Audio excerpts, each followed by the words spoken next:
Canal Entre Capas Book. Inscreva-se, é de graça. Compartilhe com os amigos. E curta o nosso conteúdo. Fazendo isso, você muito nos ajuda.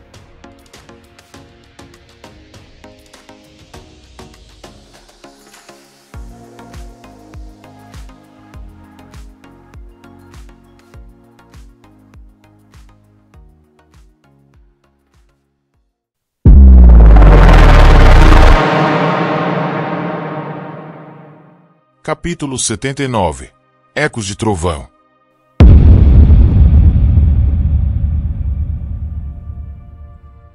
Nossa revelação é alimentada pela teoria de que os desfeitos talvez possam ser capturados como esprenos comuns.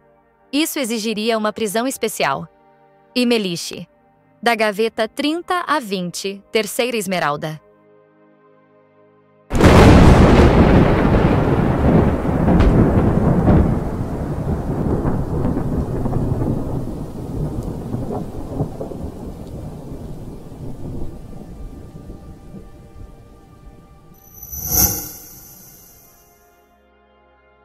Kaladin avançou pela escadaria ao lado do Alto Marechal Azure, o som dos tambores irrompendo no ar como ecos de trovão da tempestade que se fora.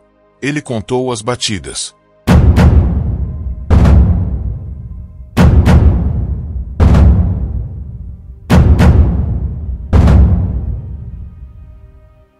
Raios, é a minha seção que está sob ataque. Para a danação com essas criaturas, murmurou Azure. Estou deixando passar alguma coisa, como o branco no preto. Ela olhou de soslaio para Kaladin. Só me diga, quem é você? Quem é você? Os dois despontaram da escadaria para o topo da muralha, adentrando uma cena de caos. Os soldados de plantão haviam acendido as enormes lâmpadas de óleo no topo das torres, iluminando as muralhas escuras. Os moldados voavam entre elas, deixando rastros de luz roxo escura e atacando com longas lanças cobertas de sangue.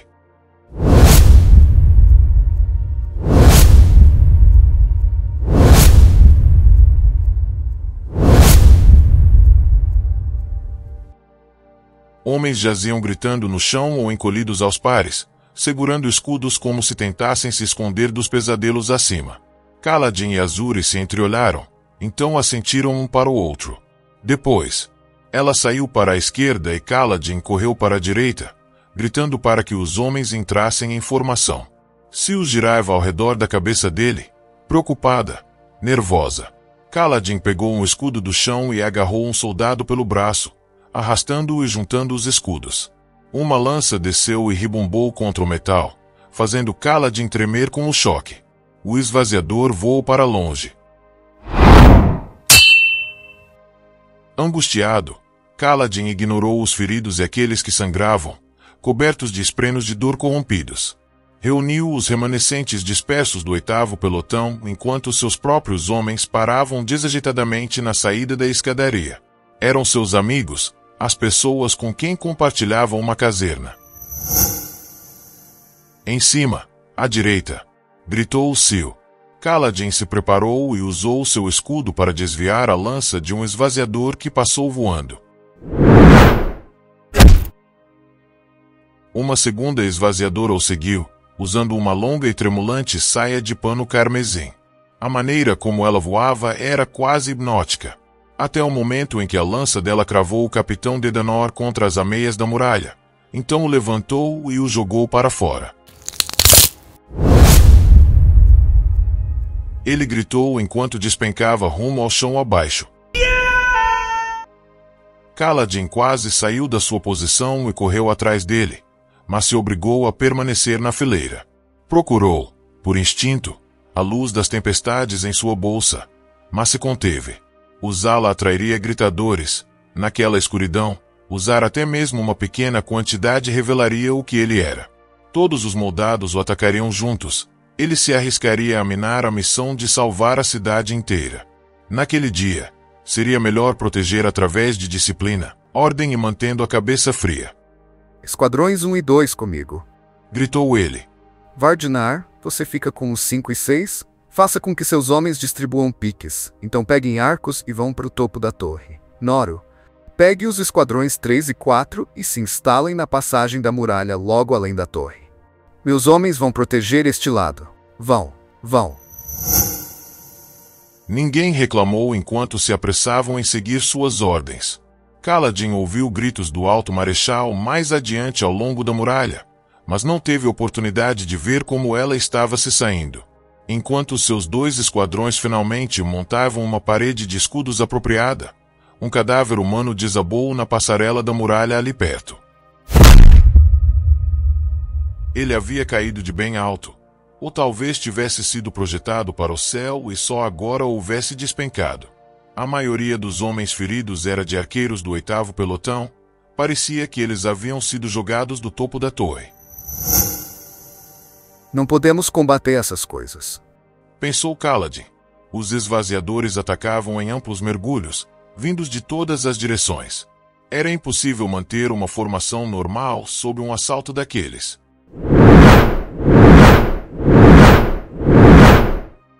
Sil mudou para a forma de uma garota e olhou para ele com ar questionador. Kaladin balançou a cabeça. Ele podia lutar sem luz das tempestades. Havia protegido gente muito antes de saber voar.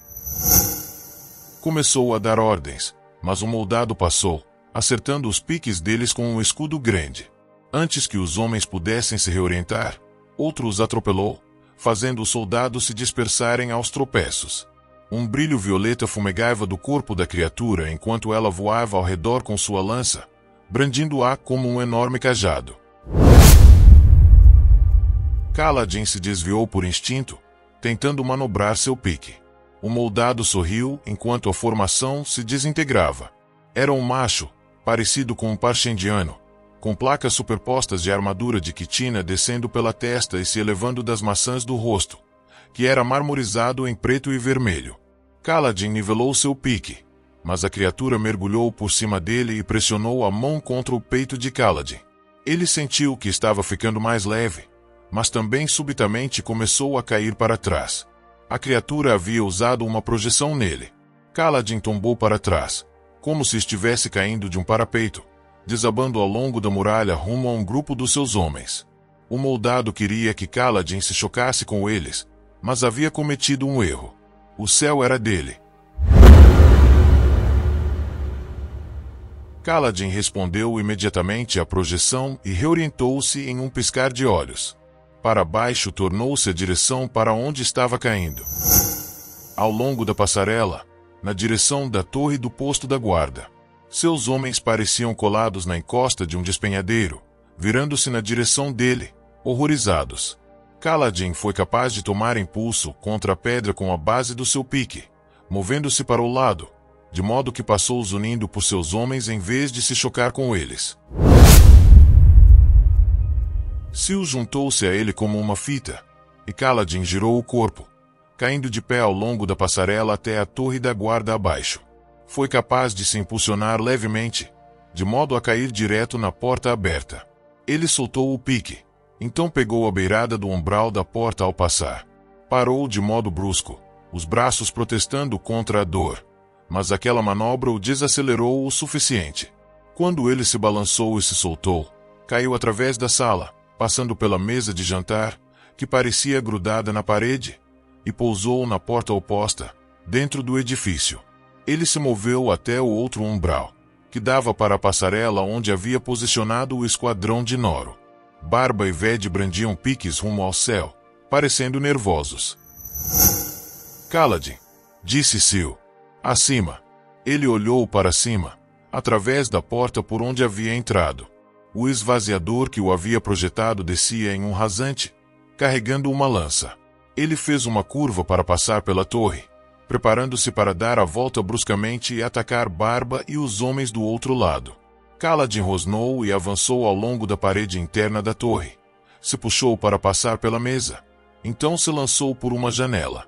Ele se chocou com o esvaziador no meio do ar, desviando a lança da criatura para o lado. Deixe meus homens em paz. Kaladin se agarrou às roupas do monstro, girando no ar dezenas de metros acima da cidade escura, que cintilava com a luz de esferas em janelas ou lanternas. O esvaziador projetou-os mais para o alto, imaginando erroneamente que, quanto mais alto estivesse, mais vantagem teria sobre Kaladin. Segurando-se com força com a mão esquerda, o vento chicoteando ao seu redor, Kaladin estendeu a mão direita e invocou o Sil como uma faca longa. Ela apareceu imediatamente e Kaladin enfiou a diminuta espada fractal na barriga da criatura. O esvaziador grunhiu e olhou para ele com olhos vermelhos, brilhantes e profundos. Ele soltou sua lança e fez menção de agarrar Kaladin enquanto girava no ar, tentando se livrar dele. Eles podem sobreviver a ferimentos, Pensou Kaladin, trincando os dentes enquanto a coisa tentava pegar seu pescoço. como radiantes aquela luz do vazio sustenta. Kaladin ainda evitava usar luz das tempestades. Ele suportou as projeções do moldado enquanto ele girava no ar, gritando em uma linguagem que Kaladin não compreendia.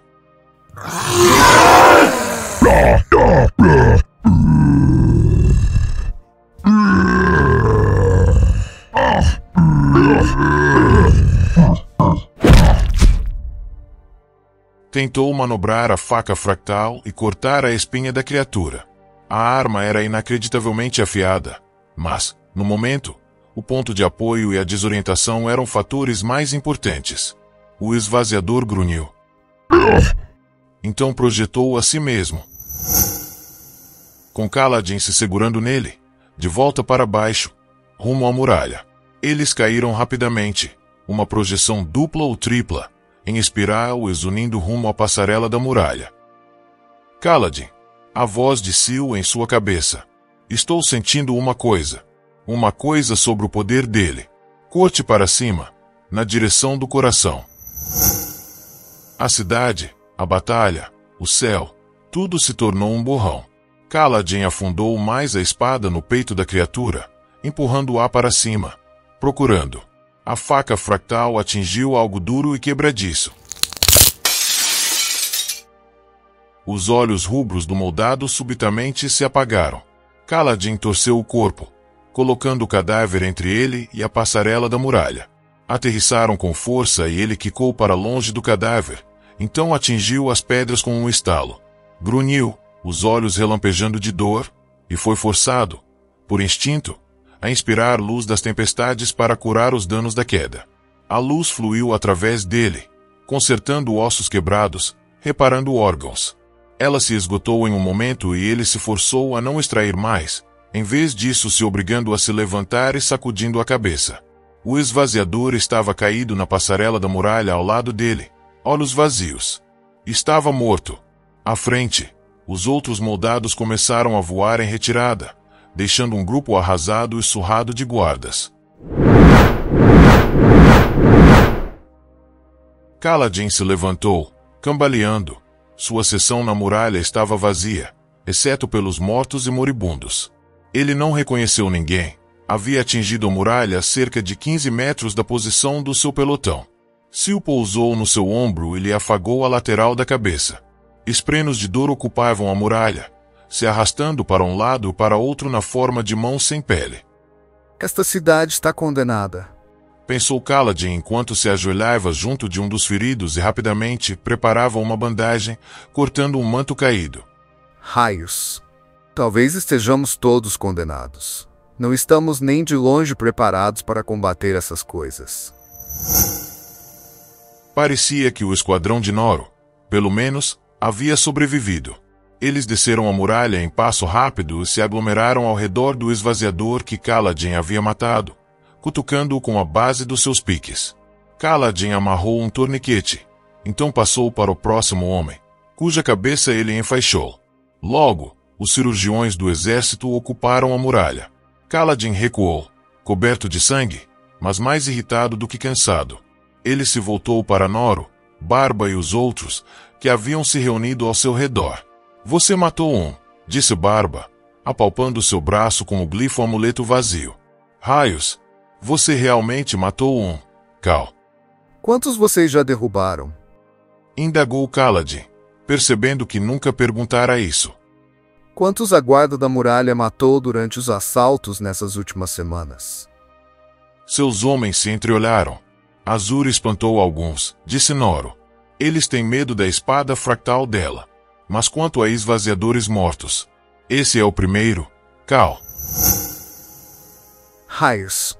O pior era que aquele que havia matado renasceria. A menos que os arautos montassem novamente sua prisão, Kaladin nem mesmo podia matar de verdade um dos moldados. Preciso falar com Azuri, disse ele, descendo a escada da muralha. Noro, relatório. Nenhuma baixa, senhor, embora Vaseslive tenha um corte no peito. Ele está com os cirurgiões e deve sobreviver. Ótimo. Esquadrão, vocês vêm comigo. Ele encontrou Azur avaliando as perdas do 8º pelotão junto da torre da guarda deles. Ela havia retirado o manto e o segurava estranhamente em uma das mãos, envolvido ao redor do antebraço, com parte pendendo abaixo. Sua espada fractal desembainhada luzia, longa e prateada. Kaladin foi até ela, a manga do seu uniforme com uma mancha escura do sangue do esvaziador que a havia matado. Azur parecia cansada e gesticulou para fora com sua espada. Deu uma olhada. Luzes iluminavam o horizonte. Luzes de esferas. Milhares e mais milhares, muito mais do que ele havia visto em noites anteriores. Elas cobriam a paisagem. Esse é todo o exército do inimigo, disse Azur. Aposto minha vida vermelha nisso. De algum modo, eles marcharam através da tempestade de mais cedo. Não vai demorar muito agora. Eles terão que atacar antes da próxima grande tormenta. Alguns dias, no máximo. Preciso saber o que está acontecendo aqui, Azuri, disse Kaladin. Como você está conseguindo comida para esse exército? Ela estreitou os lábios. Ele matou um, alto marechal, sussurrou Barba atrás de Kaladin. Raios! Ele derrubou um deles. Agarrou-o como se estivesse montando um tormentoso cavalo. Então cavalgou o desgraçado pelo céu. A mulher o estudou, relutantemente. Kaladin invocou Sil como uma espada fractal. Os olhos de Noro quase saltaram das órbitas e Ved quase desmaiou. Mas Barba apenas abriu um largo sorriso.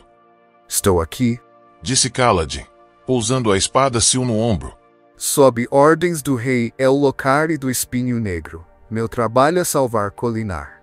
E está na hora de você começar a me contar as coisas. Ela sorriu. Venha comigo.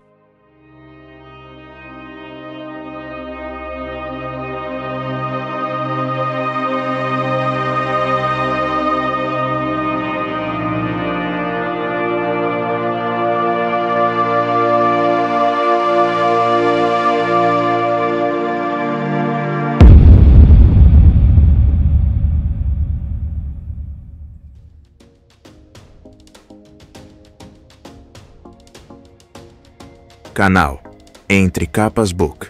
Inscreva-se, é de graça. Compartilhe com os amigos. E curta o nosso conteúdo. Fazendo isso, você muito nos ajuda.